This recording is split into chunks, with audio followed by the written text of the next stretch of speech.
Hello Brian, আমরা Aadhaar card, voter card, PAN card বা ration card ইত্যাদি পরিচয়পত্র হিসাবে ব্যবহার করি, কিন্তু কোনো ডকুমেন্ট আপনার নাগরিকত্বের প্রমাণ দিচ্ছে না। মানে আপনারা এই দেশের বাসিন্দা হচ্ছেন না এই ডকুমেন্ট দেখালে। আধার কার্ডও না জানিয়ে দিল নির্বাচন কমিশন, তাহলে কি প্রমাণ দেখাতে হবে? এই ব্যাপারে আমি সম্পূর্ণ আলোচনা করব, আপনারা শেষ পর্যন্ত দেখবেন। কি বলেছে দেখুন, ভোটার কার্ডের সঙ্গে আধার সংযুক্তিকরণের বিরুদ্ধে তৃণমূল নির্বাচন কমিশনকে তা অত্যন্ত স্পষ্ট ভাষায় জানিয়ে দিয়েছে মমতা বন্দ্যোপাধ্যায়ের দল। সেই পরিপ্রেক্ষিতে কমিশনও বিষয়টি মেনে নিয়েছে। কমিশন জানিয়েছে, বিহারে ভোটার তালিকা শুদ্ধিকরণ তথা স্পেশাল ইন্টেনসিভ রিভিশন এসআইআর এর কাজে আধার নথি জমা দেওয়ার আবশ্যিক নয়। মানে ভোটার কার্ডের সঙ্গে আধার কার্ড লিঙ্ক করা তৃণমূল সরকার বিরোধিতা করেছে এবং সেটা নির্বাচন কমিশন মেনে নিয়েছে। এবং স্পেশাল ইন্টেনসিভ রিভিশনের ক্ষেত্রে আধার কার্ড নথি হিসাবে দেখাতে হবে, সেটা আবশ্যিক নয়।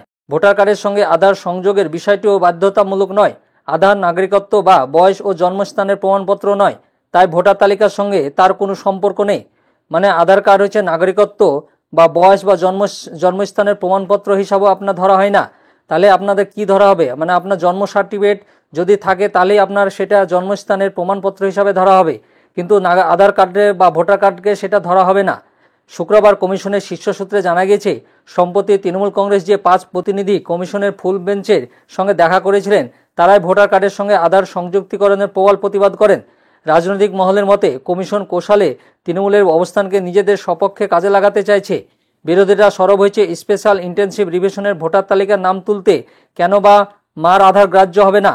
মানে স্পেশাল ইন্টেনসিভ রিভিশনের ভোটার তালিকার নাম তুলতে মা বাবার আধার কার্ডও গ্রাহ্য হচ্ছে না। বিহারে 30 লাখ ভোটার লিস্ট থেকে বাদ গেছে, বাংলায় 17 লাখ বাদ যেতে পারে। স্পেশাল ইন্টেনসিভ রিভিশনের জন্য আপনাদের সঠিক ডকুমেন্ট দেখাতে হবে। টোটাল 11টা ডকুমেন্টসের আপনাদের লিস্ট দিয়েছে স্পেশাল ইন্টেনসিভ রিভিশনের জন্য।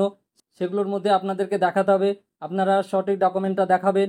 আপনার নাম যাতে বাদ না যায় ভোটার লিস্ট, সঠিক ডকুমেন্ট না দেখাতে পারলে আপনার নামও বাদ হয়ে যেতে পারে ভোটার লিস্ট থেকে। আমার এই ভিডিওটা ভালো লাগলে লাইক এবং শেয়ার করে দিবেন, আর যারা নতুন আছেন চ্যানেলটাকে সাবস্ক্রাইব করে দিবেন, আর পাশে থাকা বেল আইকনে ক্লিক করে দিবেন যাতে এই সংক্রান্ত আরও ভিডিও আপনি প্রথমেই পেয়ে যান। আর যারা ফেসবুক থেকে দেখবেন অবশ্যই পেজটাকে ফলো করবেন। ধন্যবাদ।